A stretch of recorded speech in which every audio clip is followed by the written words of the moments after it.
Assalamualaikum warahmatullahi wabarakatuh.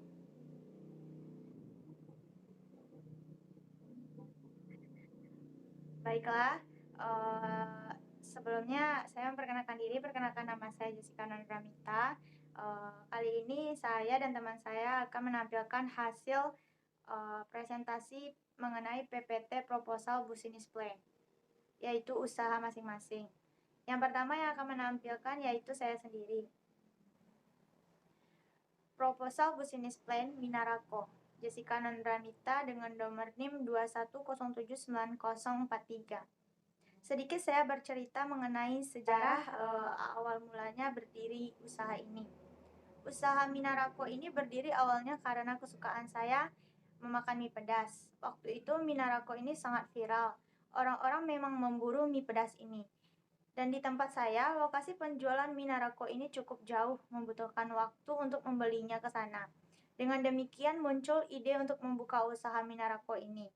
Untuk langkah awal saya membuat untuk makan sendiri, kemudian saya coba cicipi ke teman-teman dan sanak saudara. Respon mereka sangat positif. Semenjak itulah saya memberanikan diri untuk membuka usaha ini. Dengan bermodal tekad yang kuat, saya memulai usaha saya dan mempromosikan usaha saya ke media sosial seperti Instagram, WhatsApp, dan Facebook. Untuk orderan pertama, saya mendapatkan orderan 10 kotak Minarako. Adapun visi dan misi, visi saya menjadikan Minarako sebagai makanan pedas khas Indonesia, sebagai makanan yang mampu menembus pasaran dunia. Sedangkan misi, memberikan kepuasan konsumen dengan pelayanan yang berkualitas dan kelangsungan usaha yang sukses. Selanjutnya, di sini ada aspek pemasaran. Aspek pemasaran terbagi menjadi beberapa bagian. Yang pertama, gambaran umum pasar. Yang kedua, permintaan. Yang ketiga, penawaran. Yang keempat, rencana penjualan dan pangsa pasar. Strategi pemasaran perusahaan. Ada bagian-bagiannya yaitu produk, price,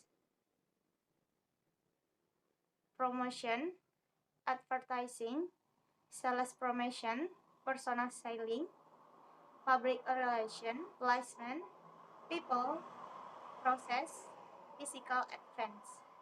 Selanjutnya ada aspek organisasi dan manajemen.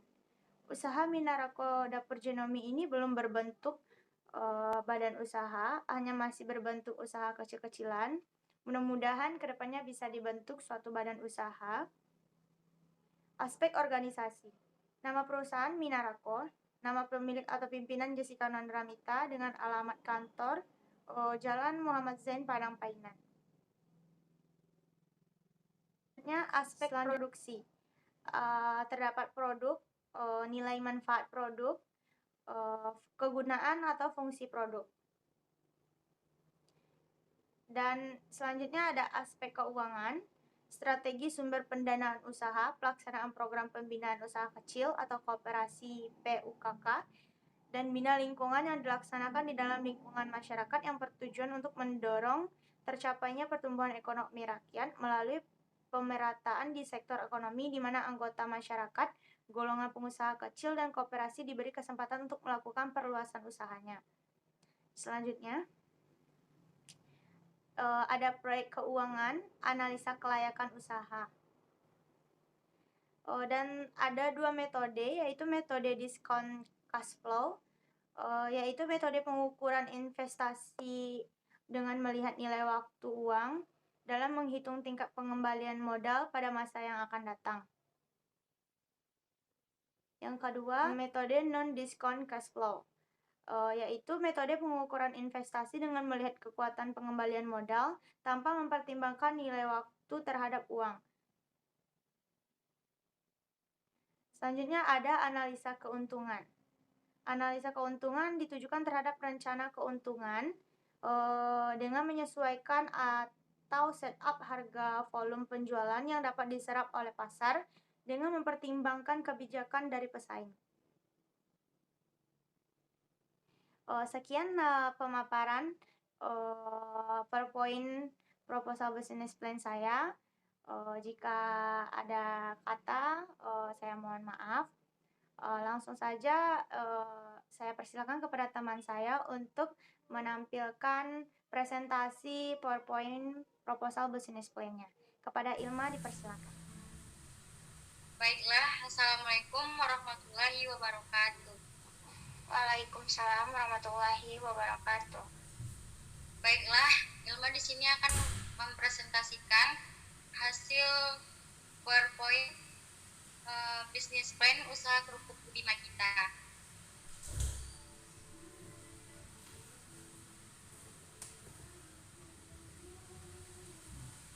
Sejarah berdirinya usaha di era globalisasi saat ini tentunya sangat sulit untuk mencari pekerjaan. Hal yang paling mungkin dilakukan adalah berwirausaha. Di sini saya mencoba untuk berwirausaha dengan menjalankan usaha kerupuk ubi. Jadi saya beli kerupuk ubi ini dalam bentuk mentah, kemudian saya olah dan saya kemas menjadi suatu produk kerupuk ubi dan saya beri nama produk kerupuk Budima kita. Saya harap dengan usaha ini bisa mendapatkan pendapatan lebih dan mampu membuka lapangan kerja bagi semua orang. Adapun untuk menjalankan usaha kerupuk ubi ini juga terbilang tidak susah karena usaha ini pun bisa kita mulai dengan modal yang relatif. Saya rasa peluang usaha ini untuk kedepannya juga cukup menjanjikan dan untuk bahan bakunya sendiri bisa dengan mudah kita dapatkan. Visi dan misi usaha yaitu menjadi pengusaha makanan olahan kerupuk ubi yang terkenal karena kualitas produknya, meningkatkan taraf hidup masyarakat, mengajarkan masyarakat bagaimana cara mengolah makanan berbahan dasar ubi. Aspek pemasaran yang pertama adalah pasar, yaitu sasaran usaha dari makanan produk kerupuk ubi ini adalah seluruh lapisan masyarakat maupun toko yang menyediakan jajan olahan. Yang kedua, permintaan. Dalam hal menjalankan usaha kerupuk ubi ini, saya baru memulainya sejak awal tahun 2020. Yang ketiga, penawaran. Untuk jenis kerupuk ubi ini memang terdapat beberapa produk yang serupa, namun dibanding rasa dan aromanya tentu berbeda. Strategi pemasaran perusahaan dan pesaing.